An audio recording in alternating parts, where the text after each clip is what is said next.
લાવવી પડે। ધારો કે અહીંયા આપણે અત્યારે થરાની અંદર બેઠા છીએ તો ભારતીય જનતા પાર્ટીના વિચારધારાવાળા થરાની અંદર જે એમના મકાન છે તો એમના મતદાર યાદીમાં નામ આવે છે અને જે તે ગામમાં રહે છે ત્યાં ગામમાં પણ એમનું મતદાર યાદીમાં નામ હશે। ચૂંટણી પંચ કેવું કે ભાઈ મતદાર જ્યાં ઈચ્છે ત્યાં રાખી શકીએ, પણ એક જ જગ્યાએ હોય, એક વ્યક્તિ એક વોટ, એ નારો લઈને જ્યારે રાહુલજી આખા દેશની અંદર નીકળ્યા હોય ત્યારે આવનાર સમયની અંદર આપણે ખભે ખભો મિલાવીને સૌથી પહેલો ટેસ્ટ એ આપણો જિલ્લાને તાલુકા પંચાયતની ચૂંટણી છે અને બનાસકાંઠા જિલ્લો એ કાયમી કોંગ્રેસનો ગઢ રહ્યો છે। હું માનું છું ત્યાં સુધી એકાદ વખત કે બે વખતને બાદ કરતા એ બનાસકાંઠા જિલ્લા પંચાયત એ કાયમી આઝાદીથી કરીને આજ સુધી કાયમી કોંગ્રેસની બની છે અને એમાં કાંકરેજની શરૂઆત એ કાયમી મજબૂતાઈથી થઈ છે અને આ વખતે પણ જ્યારે બે તાલુકા અલગ પડ્યા છે નવું સીમાંકન પણ થશે।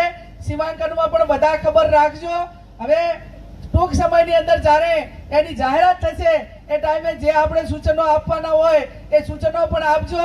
અતિવૃષ્ટિની અંદર આ વિસ્તારની અંદર સાહેબ એ કપાસ હોય, એરંડા હોય, એ ખેડૂતોને મોટા પાયે નુકસાન થયું છે।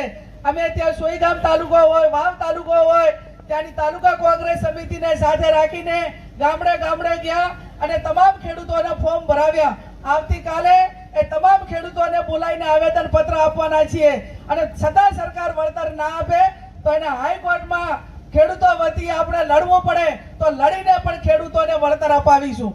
આ ભારતીય જનતા પાર્ટી એટલી ભ્રષ્ટાચારી પાર્ટી છે કે માત્ર યોજનાઓ એ એમના લાગતા વળગતાઓને કોન્ટ્રાક્ટર મળે અને યોજનાઓના નામે કઈ રીતે કરોડો રૂપિયાનો ભ્રષ્ટાચાર થાય। આપણે વર્તમાન સમયની અંદર એ ભારતમાળા રોડ માટે ખેડૂતો માટે લડ્યા, છેક દિલ્હી સુધી લડ્યા અને લડ્યા એટલે પગના નીચે રેલો આવ્યો એટલે ખેડૂતો સાથે સમાધાન કરવા માટે આવ્યા, આર્બિટ્રેશન માટે આવ્યા અને હવે એ રીતે એગ્રી થયા કે ખેડૂતોને વર્તમાન માર્કેટના વેલ્યુએશન પ્રમાણે વળતર આપીશું। તો એમને આપવું હોત તો જ્યારે પહેલું 2 નંબરિયાને આપતા હતા, જે ખોટા ખેડૂતો થઈ ગયા એમને એના ભાવ કરીને આપતા હતા, પણ ખેડૂતોની વાત નતા સાંભળતા।